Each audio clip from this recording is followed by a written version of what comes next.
Kalian yang berada di usia 20-an dan sudah memiliki penghasilan, biasanya penghasilan kalian dipakai untuk apa aja?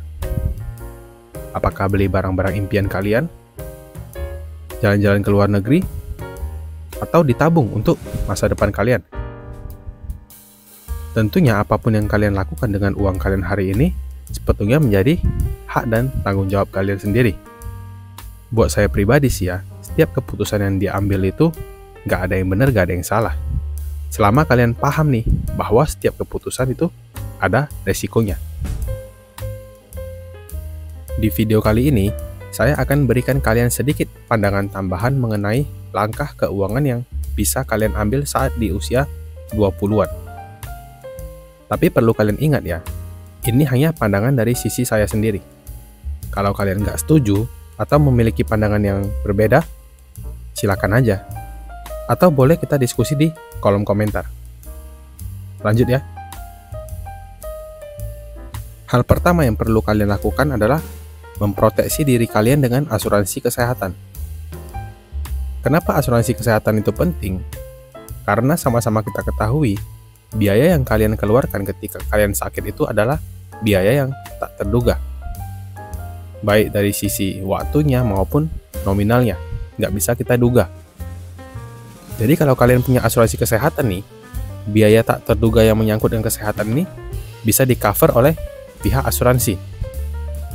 Contohnya nih, kalau kalian sakit dan harus masuk ke rumah sakit, kalian nggak perlu mengeluarkan uang lagi nih untuk bayar biaya perawatan kalian selama di rumah sakit. Tapi kan asuransi harus bayar ya bang, tiap bulannya. Bener, kalian tuh harus persiapkan dana yang kalian sisihkan untuk bayar asuransi ini setiap bulannya. Karena asuransi ini sifatnya proteksi, artinya kalian harus bayar rutin meskipun kalian nggak tahu nih kapan bakalan kepake. Bagi sebagian orang, akan terasa merugikan nih atau memberatkan. Kalian harus bayar rutin, tapi nggak pernah tahu nih kepake atau enggak. Tapi kalian percaya deh, ketika dibutuhkan, kalian akan sangat terbantu dengan adanya asuransi kesehatan ini. Kemudian, berapa yang harus disisihkan untuk biaya asuransi ini bang, per bulannya? Jawabannya beda-beda ya, tergantung berapa penghasilan bulanan kalian. Tapi kalau buat saya pribadi nih, angkanya berada di 15%. Maksimal nih dari pendapatan bulanan saya. Bang, kebutuhan saya kan banyak nih. Kalau segitu, bisa-bisa pendapatan saya gak bakalan cukup nih untuk kebutuhan yang lain. Nah, kalau keuangan kalian belum memungkinkan untuk membayar iuran asuransi swasta ini, setidaknya kalian harus punya BPJS Kesehatan.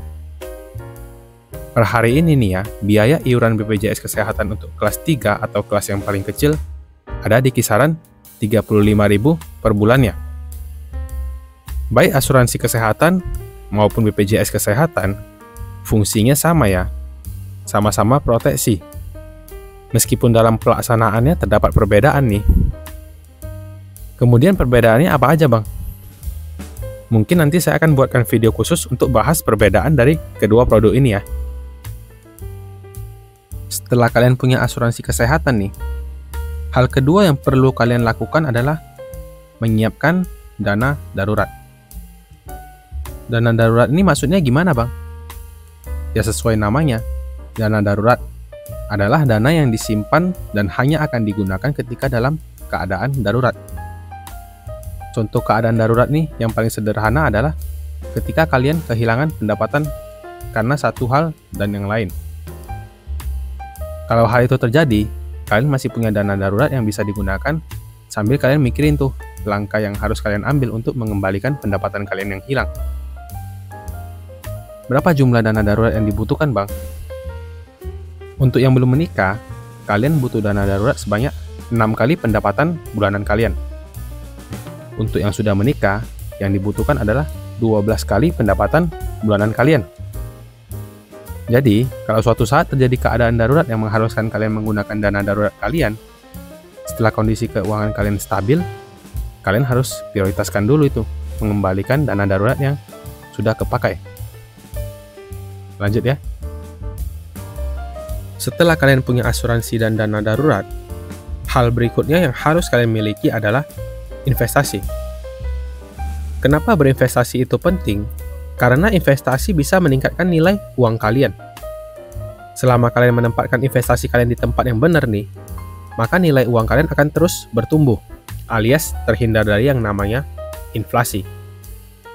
Untuk penjelasan mengenai apa itu inflasi, silakan kalian nonton video yang ini ya. Kemudian satu lagi nih, alasan kenapa berinvestasi itu penting. Karena kemampuannya memberikan pengembalian yang lebih tinggi daripada kalian tabung uangnya di bank. Terus bang, berapa jumlah uang yang harus kita investasikan bang? Jawabannya nggak ada yang pasti ya. Karena jumlahnya tergantung dengan kondisi keuangan kalian. Dan tergantung juga nih dengan produk investasi yang kalian pilih. Yang harus kalian ketahui nih, adalah dalam berinvestasi itu terdapat yang namanya resiko kerugian. Jadi, kalian harus teliti nih dalam memilih produk investasi. Dan satu lagi yang perlu kalian ingat, investasi hanya akan memberikan keuntungan jika kalian berinvestasi di tempat yang benar. Dan tentu dalam jangka panjang ya, seperti yang selalu saya katakan. Lanjut ya.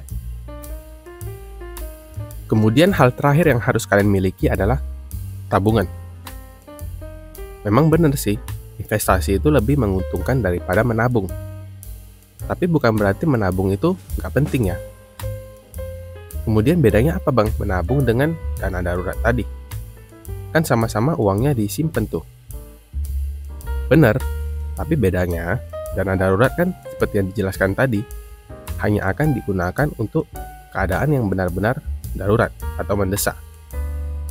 Atau bisa dikatakan ketika kalian udah gak punya tabungan lagi nih untuk menutupi kebutuhan yang darurat tadi. Sedangkan tabungan itu dalam hal ini sifatnya jangka pendek ya, atau untuk tujuan jangka pendek. Misalnya ketika kalian menabung untuk membeli barang impian kalian atau untuk jalan-jalan, boleh-boleh aja. Yang gak disarankan itu adalah ketika kalian menggunakan dana darurat kalian untuk hal-hal yang tidak mendesak seperti ini. Kemudian alasan mengapa menabung itu penting adalah kita kan nggak pernah tahu nih kapan ada kesempatan baik yang datang dalam hidup kita. Misalnya nih, suatu hari kalian melihat ada peluang bisnis yang menguntungkan di depan mata kalian.